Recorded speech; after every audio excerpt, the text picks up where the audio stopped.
Hoy, en este ciclo de conferencias de este curso, pues hemos querido tratar un tema más de actualidad, de geopolítica, de una realidad tan a la vez cercana, pero lejana, porque muchas veces lo que nos llega sobre estos países, todos los medios de comunicación, pues está tergiversado, manipulado, muchos intereses en esta región, es una región histórica de primer orden, se puede decir que aquí empieza la historia de la humanidad.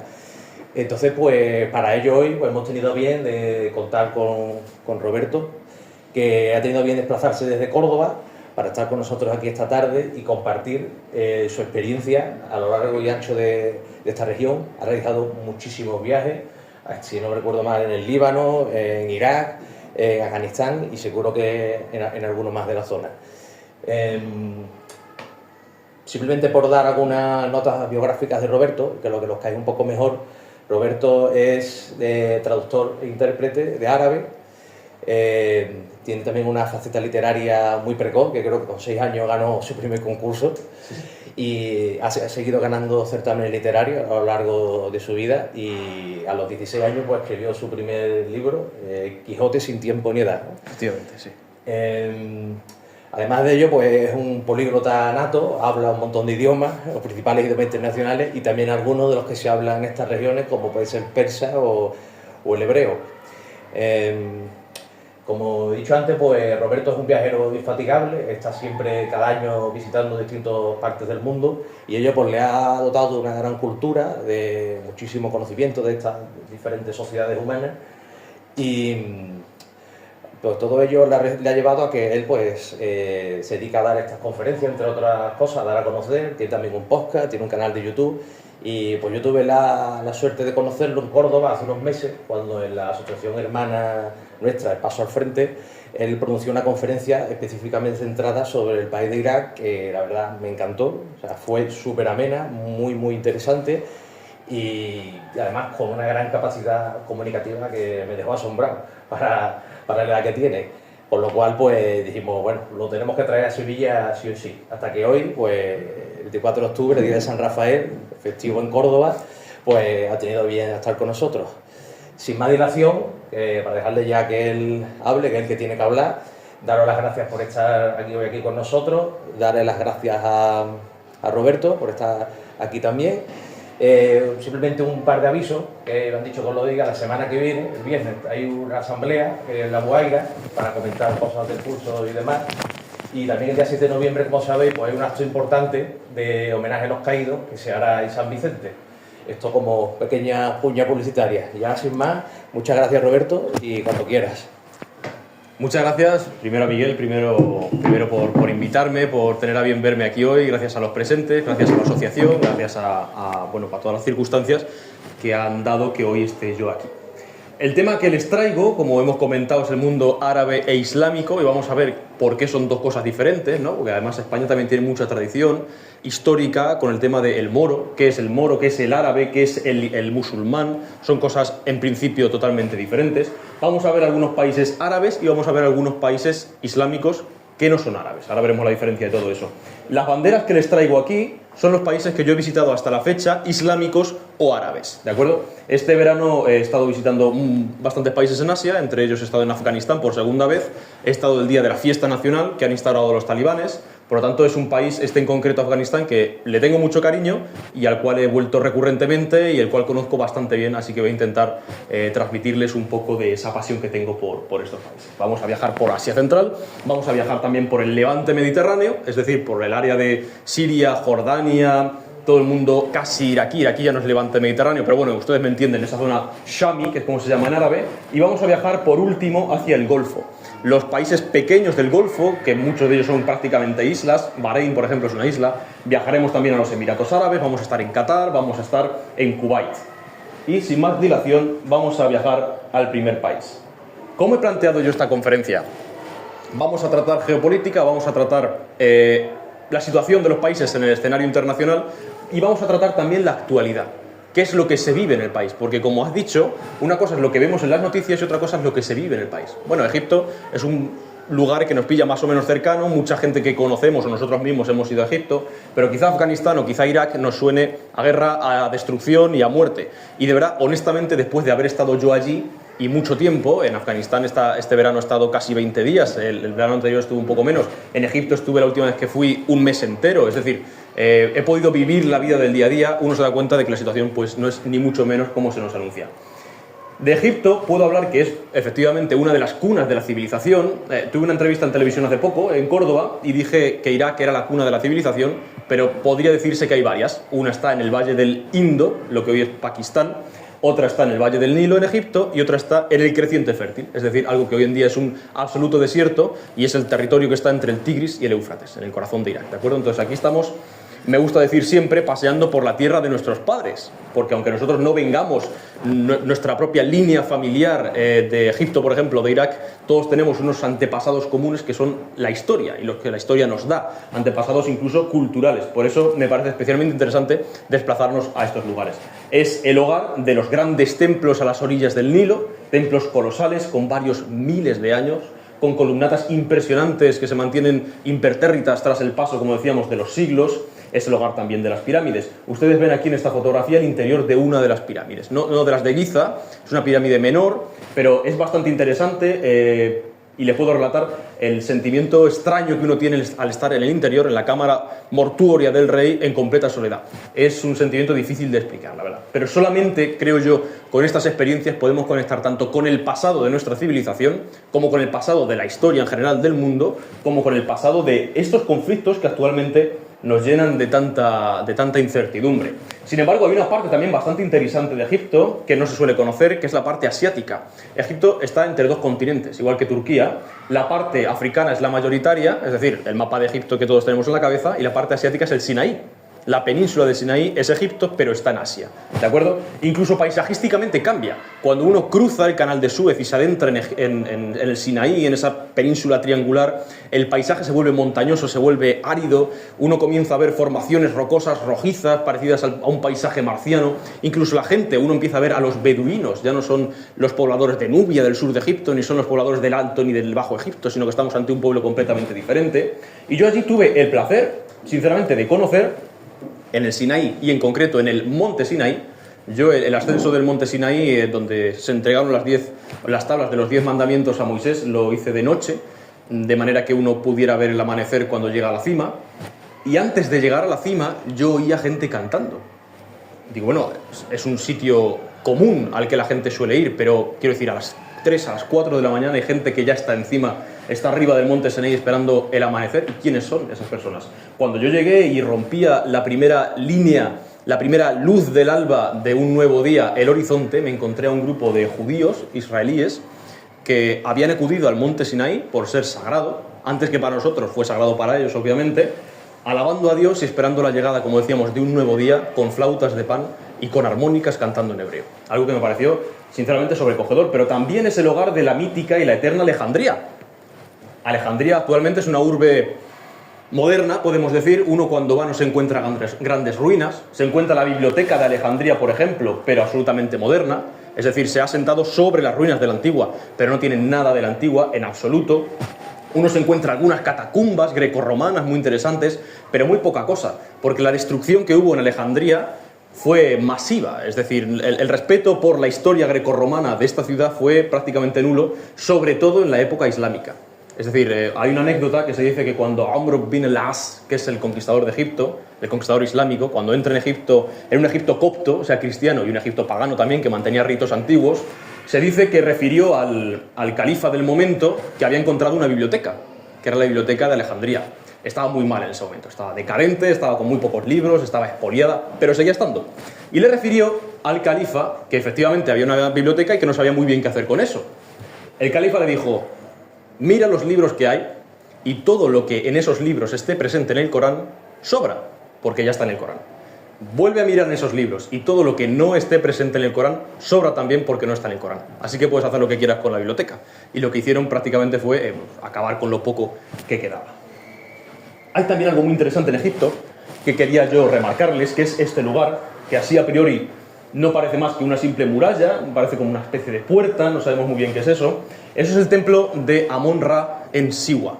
en un oasis que está casi en la frontera libia, o sea, está muy hacia el oeste, dentro de Egipto, en medio del desierto, un palmeral impresionante, completamente aislado del resto de Egipto, incluso culturalmente son diferentes, uno no ve mujeres allí, pero ni cubiertas ni sin cubrir, o sea, están en su casa, no salen, y si salen, salen acompañadas por su hijo de 10 años que conduce una motocicleta con un remolque en el cual va su madre con literalmente una media negra en la cara porque no puede desplazarse ni siquiera a pie. O sea, necesita el concurso de un hombre que le lleve a cualquier sitio. O sea, es una situación francamente pasmosa para un occidental. Ese es Siwa. ¿Y qué relevancia tiene ese país? O más que ese país, podemos decir, en concreto ese oasis. Es el lugar en el que Alejandro Magno, en su peregrinación hacia el oráculo de Amon-Ra, alcanzó la apoteosis. Es decir, es el lugar en el que Alejandro pasó de ser un hombre a ser un dios, o el hijo de un dios. Por lo tanto, el lugar, incluso en la historia, tiene una herencia francamente interesante. El segundo país que vamos a tratar es un país árabe también. Aprovecho para apuntar la diferencia entre árabe e islámico o musulmán. Miren ustedes, esto es muy sencillo. Árabe se nace. Nadie puede ser árabe porque le parezca o le guste. O sea, esto es una etnia, ¿vale? Esto se puede discutir mucho. Yo creo que no es una etnia, pero oficialmente se dice que ser árabe es algo de sangre. Yo no puedo hacerme gitano. O se es o no se es. Pero no se puede convertir a alguien en una raza o en una etnia diferente. Sin embargo, el musulmán sí. Musulmán / islámico significa persona que cree en la religión islámica, cree en el Corán, cree que Mahoma es el profeta principal y cree las directrices que da esta religión. Por lo tanto, la diferencia básicamente es que hay países que étnicamente son árabes y hay países que no lo son, pero por motivos históricos pues acabaron teniendo la religión islámica como religión dominante. Como decíamos, después de esta aclaración, estamos en un país árabe, de etnia árabe, aunque muy mezclada con etnias amazigis, o sea, bereberes, con etnias locales incluso, pero bueno, es un país árabe, se considera así, y es el hogar también de maravillas, honestamente, maravillas arquitectónicas, como la mezquita de Hassan II en Casablanca. La ciudad de Casablanca es una ciudad, podemos decir, moderna, una ciudad industrial, pero conserva una mezquita, también moderna, francamente impresionante, porque está edificada sobre el mar. Es decir, en un terreno que en principio era mar abierto, el rey Hassan II ordenó construir una gran explanada sobre la cual se hizo la mezquita. Pero es una mezquita impresionante, con un techo de toneladas que es corredizo para que pueda, digamos, ventilarse cuando en Ramadán hay miles de orantes dentro.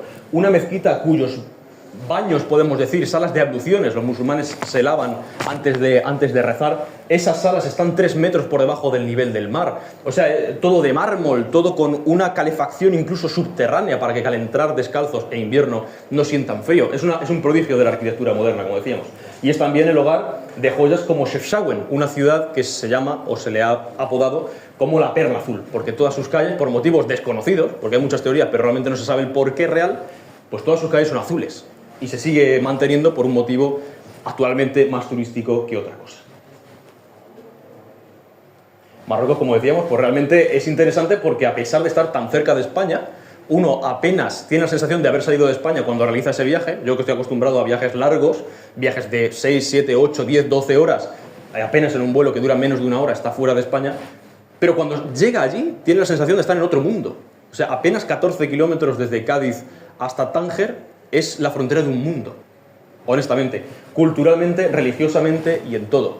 El primer contacto que yo tuve con Tánger fue de noche, porque llegamos de noche, y fue francamente chocante. Yo ya había estado en muchos países árabes, pero fue muy chocante. La mendicidad es extrema, algunas horas y en algunas zonas.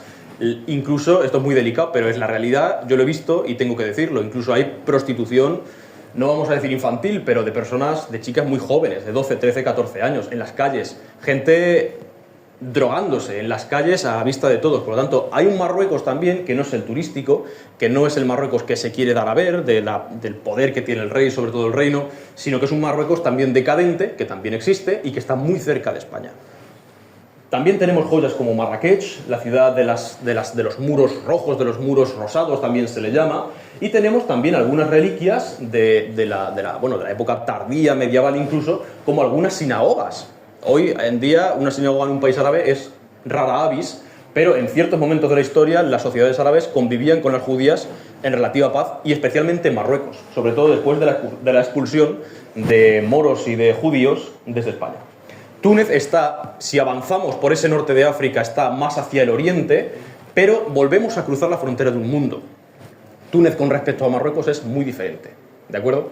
Túnez podemos decir que es el país más moderno, más avanzado, más progresista dentro del mundo árabe, dentro de lo que eso puede ser el mundo árabe, entiéndanme, de todo el norte de África y de todo podemos decir, el crisol de culturas y de mundos que es el ser árabe. Vemos una libertad mayor en el tema de la mujer, en el tema incluso del vestido. Yo he visto chicas en el tren de Túnez que podrían ser chicas españolas perfectamente, occidentales en cuanto a la ropa. Incluso en las interacciones se les ve personas mucho más cultivadas en muchos aspectos, mucho más educadas que otros países, porque realmente uno tiene que hacerse duro y uno tiene que aprender a sobrevivir porque si no se lo comen. Es así, realmente cuando uno visita, por ejemplo, Egipto, que es un país que le tengo mucho cariño, o Marruecos, que es un país que también le tengo mucho cariño, tiene que hacerse de acero porque si no se lo comen. Pero vamos, pero no se crean ustedes que en situaciones extremas, sino cuando se baja o cuando sale del aeropuerto y habla con el primer taxista. O sea, uno tiene que hacerse verdaderamente recio en estos países. Las vistas e incluso la gastronomía de Túnez, la situación, como les digo, lo convierte en un enclave absolutamente único. Pero es que no solamente eso, sino los restos arqueológicos que tiene. Por si alguien no se acordaba, lo que hoy en día es Túnez es en sí la ciudad y el campo, podemos decir, de influencia de la antigua Cartago.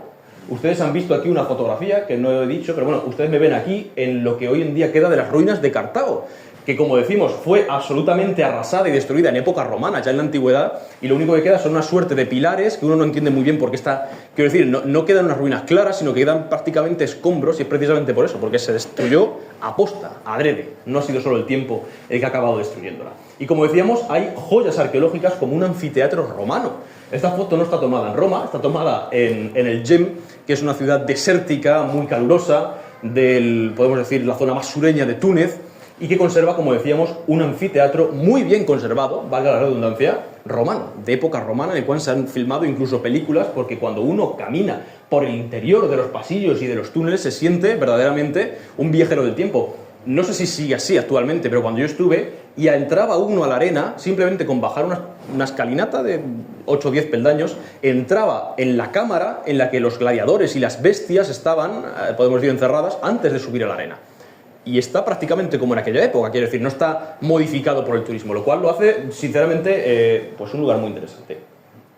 Turquía ya no es un país árabe, ¿vale? Si se dan cuenta, estoy avanzando por el norte de África y ahora acabo de saltar todo el Oriente Próximo hacia la frontera de Europa y Asia, por ese lado que es Turquía, ¿de acuerdo? Además, estoy siguiendo también el orden que yo llevé en la visita de estos países.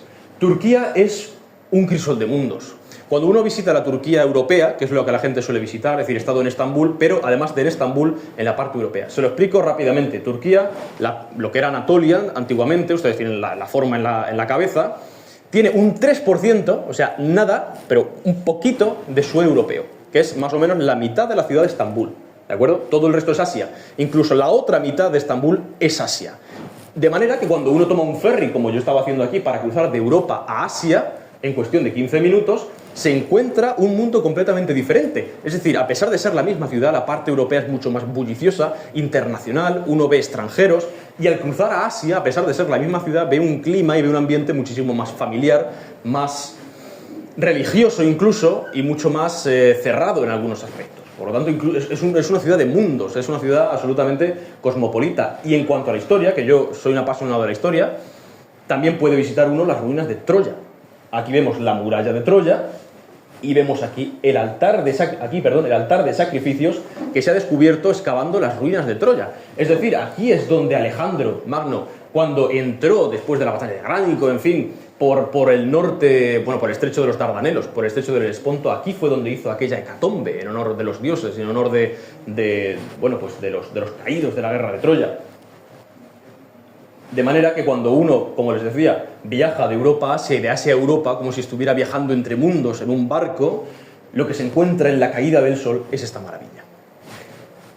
La ciudad de los 1000 minaretes, Estambul tiene una cantidad de mezquitas impresionante, y en sí las mezquitas de Estambul son impresionantes porque tienen una apariencia muy similar a catedrales, es decir, uno ve vidrieras multicolores, uno ve grandes cúpulas, ve grandes bóvedas, que son francamente diferentes a las mezquitas de Marruecos, por ejemplo, que se parecen mucho a la mezquita de Córdoba, es decir, un bosque de columnas con arcos y techos bajos, y expandida hacia lo ancho, más que hacia lo alto. Sin embargo, estas, decimos, quizá influidas por esas grandes basílicas bizantinas, pues son rara avis, son algo diverso, son algo distinto del resto de las mezquitas que podemos encontrar. Vamos a volver hacia atrás, es decir, hemos saltado todo el Oriente Próximo para ir a Turquía y ahora vamos a volver hacia el sur, un poquito hacia el sur y hacia el este, hacia el sureste, para visitar la antigua Mesopotamia, para visitar Irak. Yo estuve en Irak hace relativamente poco tiempo, en enero del 2024, o sea, va a hacer 2 años dentro de poco, pero ni siquiera lo hace. Por lo tanto, la situación actual de Irak es la misma que cuando yo lo visité. No se crean ustedes que yo lo visité en un momento de paz absoluta y ahora lo que existe es lo que se nos cuenta en los telediarios. Para nada. Lo que yo vi fue un mundo que se recupera de varias guerras en las últimas décadas. Es decir, en los últimos 30 años, 35, 40 años han tenido 3 guerras. 3 guerras. Y la gente que yo conocí no está traumatizada, sino que tienen un impulso dentro de ellos de salir adelante. Es decir, en España vivimos una guerra civil hace 80 y tantos años y seguimos, hay mucha gente que sigue traumatizada y sigue diciendo, pues tu abuelo mató al mío y tal. Sin embargo, en este país no hablamos de que tu abuelo mató al mío, sino que tu hermano mató al mío, o tu padre mató al mío. Y sin embargo, la diferencia es radical. Es radical. Además, hay una cantidad de etnias terrible. Hay una cantidad de divisiones religiosas increíble. Están los chiitas, están los sunitas, están los cristianos. Y lo que predomina, lo que impera, sin embargo, es un ambiente de conciliación y de avance. Es decir, pasó lo que pasó hace muy pocos años, pero si nos quedamos en eso, no avanzamos para empezar y lo que podemos crear es otra guerra. Así que lo que vamos a hacer es que cada uno llore a sus muertos y vamos a intentar avanzar para poder levantar el país. Es lo que yo interpreté y lo que yo vi de Irak. También encontramos unas ruinas eternas, míticas, que son las ruinas de Babilonia. Babilonia, el día que yo fui a visitarla, se encontraba cerrada, porque Babilonia son unas ruinas y no están abiertas para que cualquiera pase allí como Pedro por su casa, sino que tiene, como ven ustedes, una puerta que además recrea la puerta de Ishtar, es decir, la puerta original de Babilonia, la que atravesó Alejandro Magno, la que cruzaba Nabucodonosor II con la cohorte de todos los celebrantes para adorar al dios de la luna, pues es efectivamente la puerta de Ishtar, que actualmente se encuentra en Alemania. Sin embargo, yo siempre digo que para mí la historia no es solamente el ladrillo y la piedra muerta, sino que es también el paisaje. Yo aquí me sentí ante la puerta de Ishtar, aunque sea una copia, me sentí ante la puerta de Ishtar, porque es el olor de Irak, porque es el paisaje que veía el mismo Nabucodonosor y porque al fin y al cabo estoy respirando el mismo aire que ellos respiraron, aunque sea una copia. Y como les decía, estaban cerradas esas ruinas aquel día, y por una serie de contactos que yo tengo en Irak, que a través de otros contactos, pues digamos que se pusieron en comunicación con el arqueólogo de Babilonia, que es el señor Ali, y ese día, como les decía, a pesar de estar cerrada la puerta de Ishtar y de estar cerrado todo el perímetro de las ruinas de Babilonia, lo abrieron expresamente para que yo pasara. Entonces, cuando yo vi enfrente de mí la puerta de Ishtar, pseudo puerta de Ishtar, levantando sus puertas, su cancela metálica, simplemente para que yo pasara, sentí uno de los momentos de mayor felicidad, yo creo que de mi vida. Es el hogar también del río Tigris y del río Éufrates, un río lleno de torbellinos que dan verdadero pavor. En algunas cimas alcanza los 40 metros de profundidad, un río, imagínense. Es el hogar también de los Lammasu, unos seres apotropaicos y antropomórficos extraños, es decir, que traían buena suerte, unos toros con cabeza de humano y que no representan otra cosa sino lo mismo que la esfinge de Giza.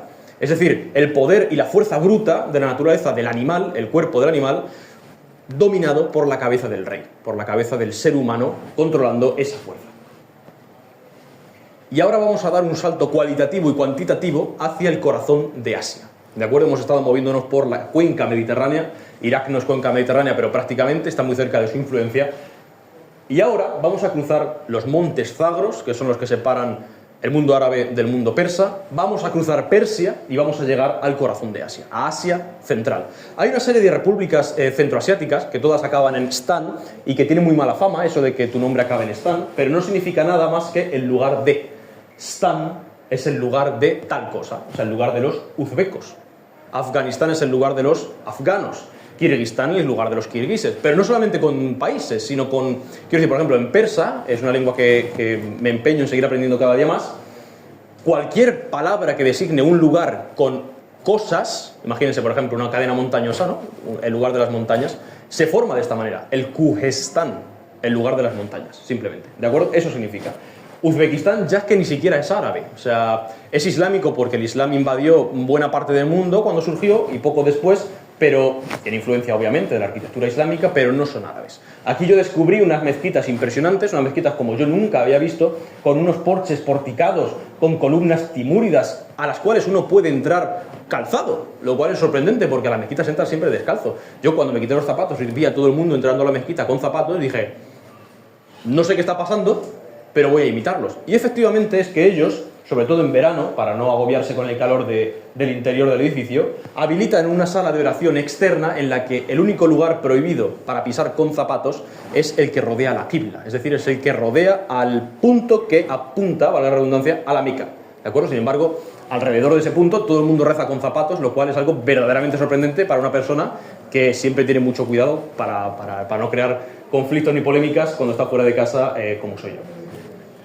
El hogar de Samarcanda, ¿qué decir de Samarcanda? La joya azul de Asia Central por la cual pasó Alejandro, la antigua Maracanda. La joya, yo creo que es uno de los lugares más hermosos de Asia Central. Pero hay otras muchas ciudades de la ruta de la seda, es decir, de aquel camino mítico que partiendo de China llevaba la seda, no solamente la seda, sino bueno, metales preciosos, las especias, una serie de mercancías raras y valiosas desde la misma China hasta las costas de Italia. Digamos que es un lugar grabado a fuego en la historia. Tenemos otras ciudades, como decía, como Bujará, por ejemplo, también muy importante. Ojiva, con aquellos minaretes redondeados, cilíndricos, con cerámica vidriada, que reflejan la luz del sol de Asia Central y que verdaderamente son impresionantes. El hogar también del desierto del Kizilkum, que significa, en estos idiomas túrquicos de Asia Central, las arenas rojas. Porque efectivamente cuando uno está avanzando por el corazón de ese desierto en un tren eterno que dura el viaje pues entre una ciudad y otra 15, 20 horas, lo único que contempla, quizá aquí no se aprecie tan bien, pero en vivo se aprecia solamente una sucesión infinita de dunas y de arenas rojas en las cuales lo único que se puede apreciar son matorrales asados por el sol. Es un mundo hostil y es un mundo también hermoso. Veíamos estos iguanes y estos pistak, es decir, a ustedes les llamará la atención esa especie de fachada enorme. No sabemos muy bien lo que hay detrás. Normalmente lo que hay detrás o es una mezquita o es una madrasa. Una mezquita es el templo de los musulmanes y una madrasa es el lugar en el que se estudia la religión de los musulmanes. Los mismos musulmanes la estudian en las madrasas. Madrasa, palabra árabe, significa escuela, ¿de acuerdo? Lo que hay detrás, como lo decíamos, es un edificio que normalmente es bastante humilde. Es decir, el objetivo de estas construcciones es impresionar a la persona que llega. Pero realmente la construcción interior no llama tanto la atención. Y como les decía, el pistak y el iguán es lo que conforma todo este cuadrado impresionante. El pistak es la fachada monumental y el iguán es la abertura que tenemos dentro, que se usaba normalmente por parte de los estudiantes para sentarse en las tardes calurosas de verano y aprender en un lugar que fuera algo más fresco, situado a la sombra, en medio de un paisaje, como decimos, prácticamente desértico. Es también un lugar en el que los héroes del pasado y los reyes del pasado son casi adorados. Vemos a Tamerlán, al príncipe Timur, en estatuas colosales por todo lo largo de Uzbekistán, porque una vez que la Unión Soviética cayó, todos esos reyes locales, esos héroes de cada patria se reivindicaron, porque al fin y al cabo lo que hizo la Unión Soviética después de conquistarlos fue aplacar a todas esas figuras locales para que todos fueran más o menos homogéneos, de manera que cuando cae la opresión extranjera lo que hacen es recuperar todas esas figuras, como Tamerlán en Uzbekistán o Manas en Kirguistán. Tenemos muchísimas estampas de Asia Central y de Uzbekistán. Precisamente esta es una de las que más me gustan y es la mismísima tumba de Tamerlán. Aquí, en este sepulcro que ustedes ven negro, que es el más humilde de todos, está enterrado el hombre que construyó uno de los imperios mayores de la historia de la humanidad, rodeado por todos sus familiares, por su hijo que murió antes que él y por una pértiga, que aquí no se aprecia bien, pero bueno, confíen en mí, que estuve allí.